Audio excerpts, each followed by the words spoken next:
Hello everyone, I'm San, and you're listening to San Podcast. Lately, a love story about a couple I really adore has been making waves. Normally, I don't pay too much attention to celebrity relationships. They fall in love, they break up, it's all part of life, just like for anyone else. But this couple perhaps caught my attention a bit more. You see, back when I watched the drama Reply 1988, I was quite fond of them. Even though they didn't end up together in the show, they did in real life, and they had a very long relationship afterward. I didn't follow their journey closely, but it was a significant amount of time. Then, they announced their breakup, and honestly, I found that normal too. In life, people fall in love and break up. There's nothing extraordinarily special about it. Even if they're famous, they still have hearts that want to love and be loved.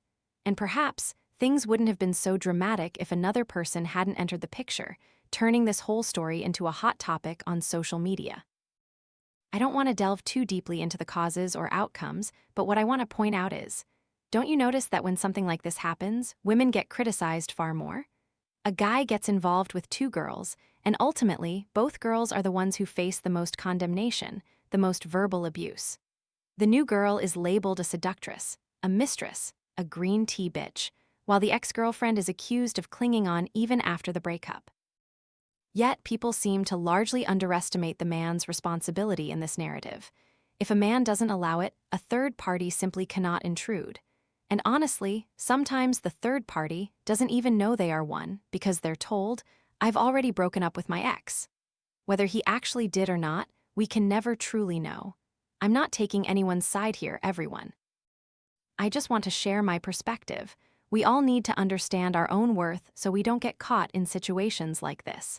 And I believe the person with the biggest lesson here is the 7-year girl. Today's story is precisely about, when should we leave a relationship?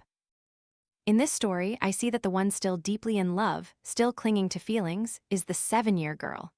And that's what causes her pain. Even though both of them announced their breakup quite a while ago, she was still holding on to hope until this whole new drama unfolded, and she suddenly unfollowed her ex-boyfriend. We won't dwell too much on her actions, but we need to reflect on ourselves. If we were in such a situation, what would it mean? It means the relationship has ended, but we're still holding on to hope. We still love them, we're still sitting there hoping and waiting. This happens very often with girls, perhaps because the breakup wasn't clear-cut. Generally speaking, men very rarely explicitly state a breakup, It's like they're quite clever. They always keep their options open in life. Sometimes they remain friends with an ex, but during that time, they're also getting to know someone new. This actually happened to me, San, back in the day. When I broke up with my ex, I made it very clear. However, he still tried to be friends. If we accidentally ran into each other on the street, he'd start calling and texting. "Have you had breakfast yet? Let me get you some breakfast." Things like that. Of course, it's natural for us girls to keep harboring hope, but we need to be brave enough to say no. After receiving those texts, I immediately replied, "I've eaten, thank you," and I never replied again. Sometimes, we need to be decisive to leave a relationship and know what we deserve. So, when should we leave, and when should we stop investing our emotions in a man? Today, San will clarify this. Men and women are different, San knows that my podcast has both male and female listeners. But for this particular podcast, I'll share a bit from a girl's perspective on when to leave and how a guy should behave. If you are a truly decent and genuine man and you desire a sincere relationship, sometimes you need to set certain boundaries in your behavior so as not to mislead a girl. So, a girl should end a relationship when you constantly feel a lack, when you feel you're not getting enough attention, when you sense that he's too busy with his own life, that he no longer cares for and loves you like he used to, and now, he doesn't even bother to do things to make you happy. Relationships, of course, won't always be overflowing with love, but there will be a prolonged period of disappointment. And the very moment you find yourself waiting for him to text you, that's when you should start reconsidering. We shouldn't wait until he publicly announces a new girlfriend to be surprised. Until you're married, you're still single. We need to have that mindset to open up more options. When a man loves you, you'll feel it very clearly. Perhaps in the early stages of courtship, he might put in more effort. And once you're in a relationship, that investment might balance out a bit because you're already his girlfriend. However, that doesn't mean that the longer you're together, the colder he becomes, and you accept it as a given. It's not a given. It means you're allowing him to treat you that way. And many girls, over time, become more deeply attached and invested when they've loved someone for a long time, while the man grows colder. This is because, generally, women gradually become dependent on a man's affection. And we must face the truth. We allow people to treat us this way. We allow others to disregard us, making caring messages more superficial, special occasions and holidays gradually devoid of each other's presence due to busyness. Busy. Yes, they are busy, but they are busy with things that are important to them. If on your birthday or your anniversary he plans a trip with his best friends, and you're not part of it, that means you're not his priority. And you are allowing him to treat you that way. First, blame yourself, then others. Before anything happens in your life, the first thing you should do is look at yourself. What I'm saying here are also things I tell myself. In all relationships, if I feel there's a problem, then there truly is a problem. And first and foremost, you still need to look at yourself, because blaming others will never resolve the issue, nor will it help you understand how you need to change. Anytime you feel that a relationship has a problem, it means it does have a problem. Trust your intuition. A man who loves you will, over time, increasingly yearn to prove to you that he is worthy to be a part of your life, that he is worthy to build a family with you. He will prove to you that he can do it, and that he can be a solid rock for you. This means concrete actions. He will start making plans and making you feel happy and secure. Whatever you want to do, just tell him. Maybe he won't be able to arrange it immediately, but he will certainly try to make you happy and strive to prove to you that, I am worthy of being your man. If a man loses that feeling of needing to be worthy, of needing to work hard to have you, then, generally, the affection has faded significantly. This doesn't mean you have to become demanding or difficult, but you need to have your own standards. If he chooses to go on a trip with his friends, coinciding with your birthday, for example, how do you react? Do you sulk? Do you sulk and then say, oh, well, you go ahead, I'm fine? Or do you try to be understanding? Oh, we've been together for a whole year now, so go ahead and go with your friends. Whatever works. I think you should have your own space, so I'm very understanding. I don't think we should do that. I think we should have a clear conversation to make things known. For example, I, San, would sit down and share with him, why did you choose to go on a trip with friends specifically on the day of our anniversary? Why did you choose to go on that exact day or my birthday? If it were his birthday, I would certainly not plan a trip with my girlfriends on that day. So, I'm not sure what your biggest priority in life is. And I think if friends are your biggest priority, then you should choose your friends. You should choose whatever is most important to you. Our anniversary or my birthday might not be that important to you, and I really thank you for making me understand that. But I think for a relationship to last, this isn't the right and appropriate way. I think someone who truly loves you wouldn't let this happen. And if this asterisk has asterisk happened, then you definitely need to have a serious conversation. There's no point in just overlooking it or sulking repeatedly. It doesn't achieve anything. You need to state your opinions directly and look at everything, because you're already in a relationship, not just an ambiguous one.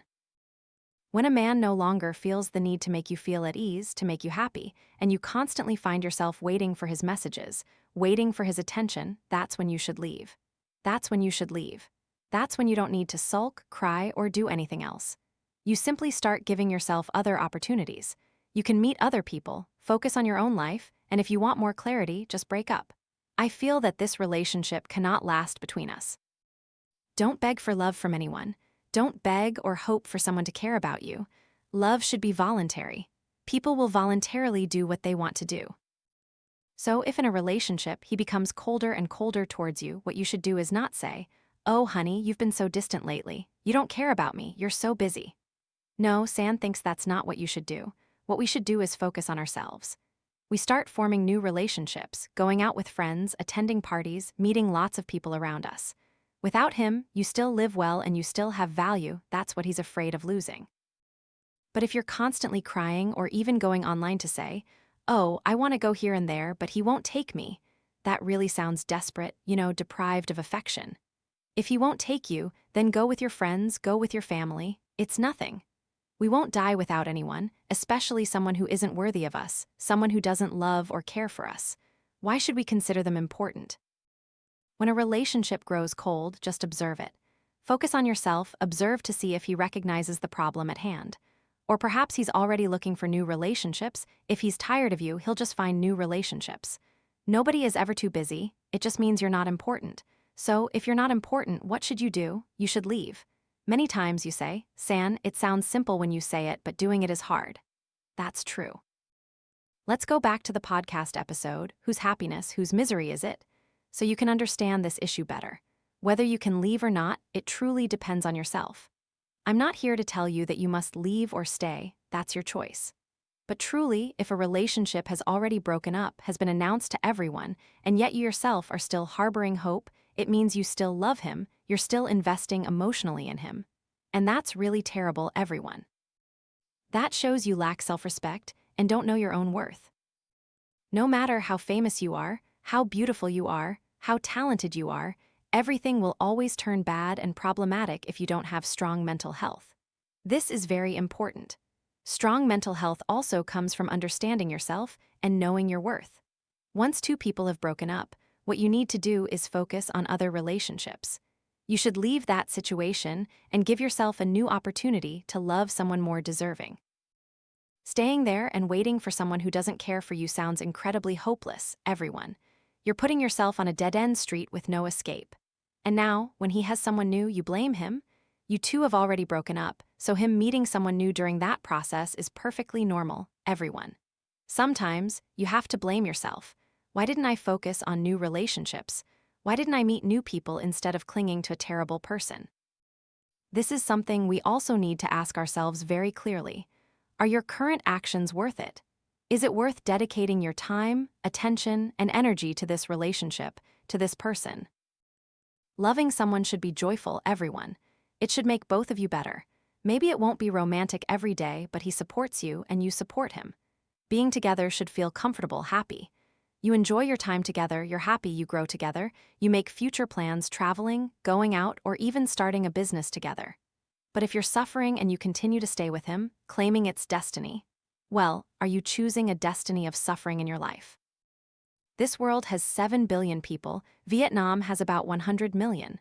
Honestly, you don't even need millions of people, you just need a few. But you yourself are cutting off all other opportunities just by trying to cling to someone you think you'll die without, someone you think, oh, there won't be anyone better than him. That's ridiculous. Look at how he's treating you. Does he truly care about your daily joy and happiness? Does he love or cherish you? Or is he texting many other girls while still with you? Is he truly that busy, or does he just find you annoying, unworthy of his attention? What do you think? Are you ready to face all these truths? You know, if all your current relationships are so bad, it's because you're used to it, and you think that's just how relationships are, that they can't get any better. Right from our initial thoughts on the definition of relationships around us, you need to reevaluate. For me, San, it's only quality people. I've said no to so many people, everyone. When I came here, honestly, I often had many relationships, friends, and even many people who wanted to date me. But sometimes I would only meet them once, just for one evening. After that, I wouldn't agree to go out again, because I knew these people weren't quality people. Quality here doesn't just mean how much money they make or who they are, but it's about how they converse, how they show care. I observe these things to see if they're suitable. If you want to have wonderful relationships in your life, what you need is to redefine your understanding of what quality relationships entail. This is incredibly important. It's truly sad when I have to share these things because I see them so much around me. And people often stay in the name of love. But no, everyone, that's weakness. There's nothing wrong with being weak. We can be weak. But we should be weak for someone who truly cares for us, you know? Life isn't that long, so why should we stay with people who hurt us? That's why sometimes a guy never does the things you want, but a few days later, you see him doing all those things for someone else willingly. Why? Because he cherishes the new person, everyone. He doesn't cherish you, and yet you don't leave, and yet you still regret it. That's on you. He's found someone new, he cherishes that new person, he knows how he should treat others. San thinks that men, by nature, well, in this life, no one is entirely good or entirely bad. It's just that for the person they value and love, they will dedicate many good things to them. Don't think men are foolish, that you have to tell him what to do. No, it's not about needing to be told. He knows what he should do. It's just a question of whether his internal motivation is strong enough for him to do it, whether he feels it's worth it. So in the end, San just wants to share with you all that you should leave at the right time. If you feel that you're no longer valued, no longer cherished, then you should leave. And to minimize such situations, right from the beginning, when two people get to know each other, we need a certain amount of time for them to prove to you that they are suitable to enter your life and that they are serious about it. And of course, perhaps he used to love and cherish you very much, but now that's gone. The feelings are gone, he loves someone else, not you anymore. Then you just have to go. You'll be sad, yes, but do you stay with someone who doesn't love you, or do you move on and meet someone who cherishes you more? That's your choice. If you're stuck there, that's also your choice. Ultimately, no one lives your life for you. All those people out there, whether they're cursing you, criticizing you, or even vehemently defending you by badmouthing your ex's new partner, it's all for nothing, everyone. In the end, the one who gets hurt is still you. You chose that. So, San still believes that the most important thing in this life is to understand your own worth and to have a truly strong mental fortitude to know when you should leave. All you girls out there, you need to re-examine all the relationships around you to know who is worthy of your emotional investment, your energy, and your time. Just leave. Life has so many more beautiful things to offer. Thank you for listening to today's podcast. See you in the next episodes.